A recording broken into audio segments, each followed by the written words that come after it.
Vous souhaitez soutenir le centre évangélique Le Rocher Maranatha et contribuer à l'œuvre? Envoyez dès maintenant vos dons par PayPal ou par virement bancaire. Que Dieu vous bénisse.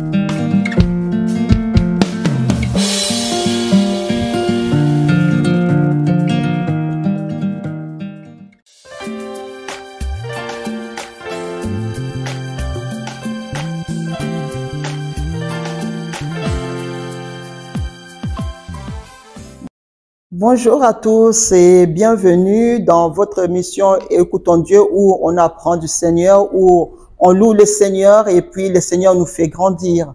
Aujourd'hui, nous allons parler de l'évangélisation. Alors, c'est quoi l'évangélisation? Il y a le mot évangile. Évangile qui veut dire bonne nouvelle. Alors, l'évangélisation, c'est tout simplement apporter la bonne nouvelle aux autres, aux personnes qui n'ont pas encore reçu la bonne nouvelle. Et qui peut évangéliser? C'est tout le monde. Amen.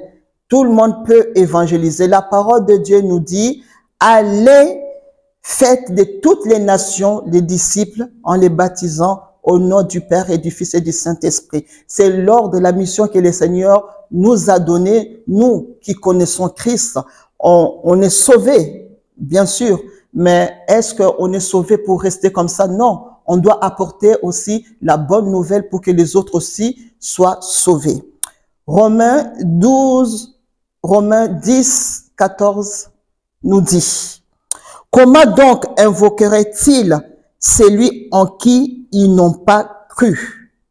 Et comment croiront-ils en celui dont ils n'ont pas entendu parler? » Tout simplement, si on ne parle pas à ceux qui sont perdus, ils ne croiront jamais, ils n'auront jamais la foi.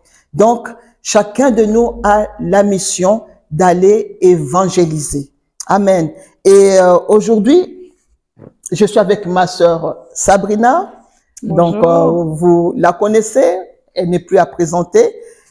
Tout simplement, pourquoi? Parce que sœur Sabrina fait partie de l'équipe d'évangélisation et elle est très, très active à ce ministère, à cette mission. Amen. Et sœur Sabrina, bonjour. Bonjour, sœur Brigitte. Qu'est-ce que tu peux nous dire sur l'évangélisation? Comment est-ce que le Seigneur, toi-même qui as été évangélisé, et comment est-ce que le Seigneur a mis à cœur, l'évangélisation? Bah, moi, il faut savoir que déjà, à la base, l'évangélisation, c'était pas mon truc.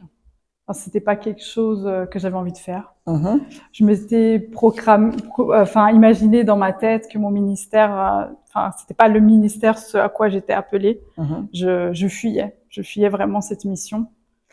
Et du coup, j'ai vu que, de toute façon, voilà, le Seigneur m'a mis vraiment les fardeaux des âmes dans le cœur. Et il m'a beaucoup parlé, voilà, beaucoup parlé en me disant que c'était important d'aller apporter la bonne nouvelle, que je pouvais pas rester en gardant juste mon salut pour moi-même, mais que je devais partager le salut, la bonne nouvelle, qui était Jésus, pourquoi il était venu sur terre. Amen. Et parce que beaucoup de personnes ont des besoins, souffrent, et c'est Jésus la solution. Amen, amen. Voilà. Je sais que nous sommes tous, on doit tous évangéliser, mais je sais que tu es très, très active et dans les rues, tu évangélises beaucoup. Tu n'es pas seule, hein. Donc, notre sœur, elle n'est pas seule. Il y a des frères, il y a des sœurs qui sont avec elle. Et est-ce que tu peux nous dire un témoignage d'une sortie d'évangélisation que tu as fait et qui t'a marqué? Alors du coup, moi, c'est vrai que quand je voyais les gens évangéliser dans les métros, je me disais, oh là là, quand même, franchement, ils exagèrent d'opportunité. Enfin, pour moi, je me disais, ils dérangeaient les gens. Voilà, ils dérangent les gens. Et puis, voilà, moi, je me suis dit qu'un jour, j'allais me lancer.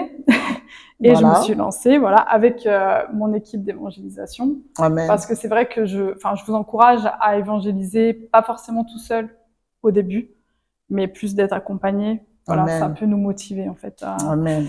Et du coup, voilà, le témoignage que j'ai, c'est pas forcément en sortant tout de suite un verset de la Bible. J'ai voulu faire dans la simplicité. Et du coup, on était à la gare de Juvisy. Et il y avait un frère, donc un monsieur, qui cherchait son chemin, un jeune, qui s'appelait Jonas. Voilà. Et il nous a demandé, bah voilà, je sais pas où je vais. Et moi, je lui ai dit, bah ça tombe bien. Moi, je vais vous montrer où vous allez, parce que je connais le chemin. Le chemin. Et la vérité et la vie. Et là, il m'a dit, ah bon? Et du coup, là, je lui ai parlé de Jésus. Jésus-Christ. Et ben, j'ai vu il a été touché, en fait. Et Comme quoi, en toute simplicité, on peut aussi parler du Seigneur. Oui, voilà. Parce que souvent, on s'attend, on veut connaître la Bible par cœur. Alors, c'est important de connaître des versets. Hein. Je suis pas en train de dire qu'il faut y aller. Bien sûr. C'est une préparation. Mais c'est pas des choses à dire tout de suite. Non, je pense faut d'abord s'approcher de la personne. Il faut rester comme vous êtes. Voilà, avec ce que le Seigneur a mis dans votre cœur, votre manière d'agir, votre façon de parler. On peut tous toucher les gens d'une certaine façon, par l'humour, par notre expérience, nos témoignages, surtout aussi en parlant que on n'est pas né chrétien tout de suite, en fait. On n'est pas né chrétien comme ça. Ça a été un travail que nous aussi, au début, on n'était pas forcément attirés par Jésus, mais que c'est lui qui nous a touchés, que son amour a touché vraiment notre cœur. En fait. Amen. Amen. Et pourquoi c'est important pour toi d'évangéliser? Pourquoi c'est important? Pour moi, c'est important parce que c'est une obéissance au Seigneur. Déjà. C'est vraiment une obéissance, c'est un ordre. Enfin, je dirais même un ordre. Il le dit bien dans sa parole. Allez, faites de toutes des nations des disciples. Voilà, il le dit. Et puis je me dis aussi que j'avais vraiment ce fardeau, mais le fait de ne pas évangéliser, pour moi, c'était comme si je restais égoïste. C'est ça. Égoïste à ce que j'avais reçu. Et puis quand j'ai connu le Seigneur, j'ai compris pourquoi le Seigneur m'avait créé, pourquoi pourquoi j'étais sur terre. Oui. Et voilà, il nous a créés justement pour parler de lui. Tu as compris c'est quoi ta mission? C'est ça. En fait, c'est la mission de chacun de nous. Donc, c'est très important. Et j'aime bien ce que tu as dit. C'est comme si tu n'évangélises pas, c'est comme si tu étais égoïste. Ouais, je pense que c'est un petit peu ça. Pas bien. Je me sens égoïste. Je me dis, le Seigneur, il te regarde. Enfin, et je me dis, et puis je me sens, c'est quelque chose qui est pas complet. Exactement. On n'est pas complet. Exactement. Voilà. Amen. Et la dernière question, quel conseil tu peux donner à une personne qui souhaite s'élancer aussi, parce que tout le monde ne s'élance pas. Non. Non. Tout le monde ne s'élance pas. Les gens, je sais que une fois, il y a une sœur qui m'a dit que elle a peur d'aller évangéliser dans la rue parce que elle a peur d'être agressée, d'être rejetée. Elle avait peur de tout ça, donc elle préférait venir à l'église tranquillement, prier, travailler dans l'église, mais elle a dit la rue, elle peut pas. Je pense que les personnes qui ont envie de se lancer, surtout, faut qu'elles demandent à Dieu.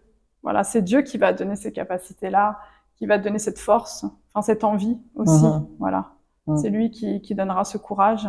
Donc, faut vraiment se confier au Seigneur, lui dire, Seigneur, écoute, moi, j'ai envie de te faire plaisir, j'ai envie de te servir, j'ai envie de répondre à ta parole, parce que c'est écrit dans ta parole, j'ai envie de t'obéir, mais donne-moi la force, le courage, et entoure-moi aussi de frères et sœurs, entoure-moi, et je pense qu'il faut mettre ça en prière. Amen. Et il faut aussi, les conseils aussi que j'ai à donner, c'est que cette personne, elle peut s'inspirer aussi de personnes qui sont dans l'évangélisation. Exactement. Et elle peut aussi demander aussi les dons que le Seigneur a mis dans cette personne.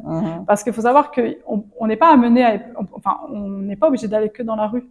À partir du moment où Dieu nous a sauvés, c'est pour sauver les autres. Et on est en mission partout. On est en mission, que ce soit sur notre lieu de travail, on est en mission dans nos familles, on est en mission. À partir du moment où le Seigneur, tous les matins, nous donne le souffle de vie, c'est parce qu'on est en mission. Amen. Et on doit répondre. Et la mission n'est pas finie. Amen. Voilà. La mission n'est pas finie. Merci, Sœur Sabrina. La mission n'est pas finie jusqu'à ce que le Seigneur revienne, bien sûr. Et on va toujours continuer à évangéliser. On va continuer à prier pour les âmes perdues. Amen. On doit avoir les fardeaux des âmes. On doit évangéliser nos familles. On doit évangéliser nos collègues des travail. On doit évangéliser partout. Et le Seigneur mettra toujours quelqu'un sur notre route qui a besoin du Seigneur. Parce que vous voyez, dans cette société, beaucoup de gens ont besoin du Seigneur et ils ne le savent pas. Amen. Et pour finir, j'aimerais juste vous dire un verset, Ecclésiaste 9, 10 nous dit, « Tout ce que ta main trouve à faire avec ta force, fais-le. » Amen. Amen. Tout ce que tu trouves à faire pour le Seigneur, fais-le parce que les choses passent vite. Tout ce que tu trouves à faire pour la gloire de Dieu, évangéliser, aller gagner des âmes, aller chanter dans la rue, aller témoigner, donner un traité, fais-le. Amen. C'est la mission que le Seigneur nous a donnée avant tout.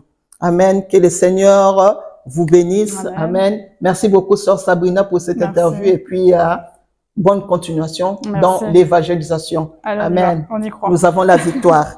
Soyez bénis et puis à très bientôt. À très bientôt.